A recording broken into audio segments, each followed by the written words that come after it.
እዋኒ ሓንቲ መርከብ ኣብ ሓደ ገንገም ባሕሪ ብብርቱዕ ማዕበል ትሰባበር ጽዕነት ድማ ካብ ባሕሪ ይጠፍእ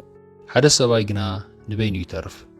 ግን ዘለዎ ኩሉ የጥፍእ ኣብ ኢዱ ዝነበረ ብሙሉኡ ንብረትን ንዋይን ይጠፍእ ባዶ ኢዱ ድማ ናብ ኣቴኔስ ይበጽሕ ሽም ናይዚ ሰብኣይ እዚ ዜና ኦፍ ክሪቱም ይበሃል ኣብኡ ደው ኢሉ ከሎ ኸኣ ወላ ሓንቲ ንብረት ስለ ዘይተረፎ ምዚ ዘመናዊ ግዜ ዝመሳሰል ሕቶ ይሓትት ኩሉ ነገር ካባይ ክውሰድ እንተዳ ኽኢሉ ፈጺሙ ክውሰድ ዘይክእል ዳ እንታይ እዩ ኩሉ ነገር ካባይ ክጠፍእ እንተዳ ኽኢሉ ካባይ ክጠፍእ ዘይክእል ነገር ዳ እንታይ እዩ ዝብል ሕቶ ድማ ነበረ እዚ ሕቶ እዚ ድማ እዩ መሰረት ፍልስፍኑ ናይ ሰብ ዝኸውን እዚ ሕቶ እዚ ሓደ ካብ ቁጽጽር ወጻኢ ዝኾነ ነገር ምስ ዘጋጥሞ ዝብሎ ሕቶ እዩ እዚ ነገር እዚ ኸኣ ንዜኖ ጥራሕ ኣይኮነን ዘጋጥሞ ንዜኖ ጥራሕ ኣይኮነን ካብቲ ዝመደቦን ዝሓሰቦን ነገር